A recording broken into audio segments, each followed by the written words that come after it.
je vais être bref et je vais concentrer mon intervention sur 3 points. Moi aussi, le premier, forcément, c'est l'Ukraine. Alors, évidemment, on est favorable à des sanctions économiques et financières qui soient fortes, qui soient graduelles et qui soient ciblées. Mes questions vont se concentrer sur les sanctions prises à l'égard des oligarques. Et un récent audit fait état d'une valeur pour les actifs de 35 oligarques proches du Kremlin de 15 milliards d'euros, donc c'est assez considérable. Mais je voudrais d'abord vous demander si, parce qu'au fond c'est quand même la question fondamentale dans cette période de guerre, est-ce que nous avons, au niveau européen, à défaut de les avoir au niveau belge, des outils de monitoring qui permettent de mesurer les effets concrets des sanctions sur la tenue de la guerre en tant que telle. On part du principe que les sanctions économiques sont nécessaires, je le pense, et mon groupe le pense aussi, donc il n'y a pas de remise en question à ce niveau-là. Mais est-ce qu'on est capable de mesurer, je ne vais pas dire en temps réel, mais quand même, les effets de ces sanctions sur la tenue de la guerre? Est-ce qu'aujourd'hui, on considère que les sanctions prises ont permis de freiner, d'endiguer l'avancée militaire russe en Ukraine? Je pense que c'est quand même la question de base. Au-delà des effets sur l'économie russe en tant que telle, qui sont évidents, mais quid de leurs effets sur la tenue de la guerre? Alors,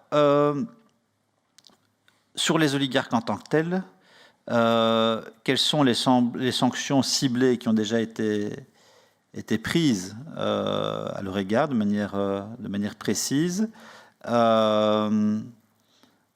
Même question que mes collègues, et vous avez évoqué la question, mais sans entrer dans le détail, les effets sur l'économie belge, et comment est-ce qu'on fait en sorte que les sanctions qu'on impose, ou les effets des sanctions qu'on impose, ne pèsent pas trop sur nos épaules aussi. J'avais souligné ce point-là déjà en plénière il y a une dizaine de jours, je pense. On a vu aussi des cas de confiscation très importants en Allemagne ou en Italie, par exemple, avec symboliquement, c'est un peu le symbole des oligarques, c'est le yacht. Et on a constaté des confiscations de yachts par l'Allemagne ou par l'Italie. Qu'en est-il en Belgique? Et si oui, dans quel cadre? Quel a été le cadre pour organiser ces confiscations? Et puis, au-delà des sanctions à l'égard de la Russie, est-ce que, à l'inverse, on envisage, on discute de mesures d'aide à l'égard des Ukrainiens, notamment en matière de facilitation de paiement? On sait que la monnaie ukrainienne est aussi fortement impactée. Est-ce qu'on envisage des mesures pour soutenir son cours et en tout cas éviter que, en plus de l'effondrement du pays, voilà, on provoque nous-mêmes, par les sanctions qu'on impose à la Russie, des effets non désirés sur l'économie ukrainienne. Alors, le deuxième point concerne la taxation des multinationales.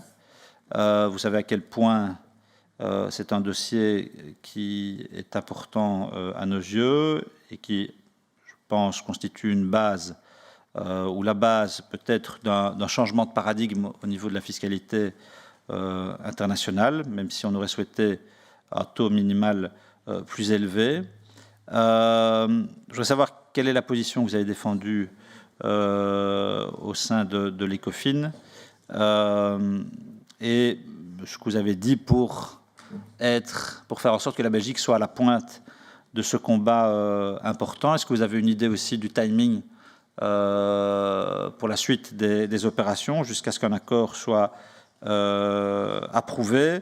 Alors, vous avez cité la Pologne, l'Estonie, Malte, la Suède et je pense un cinquième pays que je n'ai pas eu le temps de noter, comme provoquant aujourd'hui les blocages malgré les efforts de la présidence française. Est-ce que vous pourriez préciser sur quoi précisément les blocages se font, sachant que l'accord minimal à 15% avait été validé par tout le monde?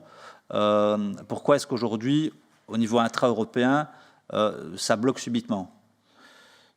Voilà, aussi précisément que possible. Et puis, sur le mécanisme d'ajustement carbone aux frontières, je voudrais simplement, là aussi c'est un mécanisme qui nous paraît assez crucial, et contrairement d'ailleurs au collègue Lonès, je pense que s'il est utile et nécessaire, c'est précisément maintenant. C'est aujourd'hui que finalement on se rend compte que nos dépendances nous affaiblissent et qu'un mécanisme comme celui-là est de nature à nous permettre de retrouver une forme de souveraineté économique, et je n'ai pas peur du mot souveraineté, une souveraineté économique qui diminue nos dépendances, avec pour objectif finalement de ne plus nous exposer à une forme de concurrence déloyale sur base d'un marché européen totalement ouvert et libéralisé, qui au final, encore une fois, et la crise Covid nous l'avait montré aussi, nous expose à de graves risques pour nos économies et notre population. Donc voilà, à ce niveau-là, est-ce que vous pourriez aussi être un peu plus précis quant à l'état des travaux et aux perspectives en termes de calendrier? Voilà, je vous remercie.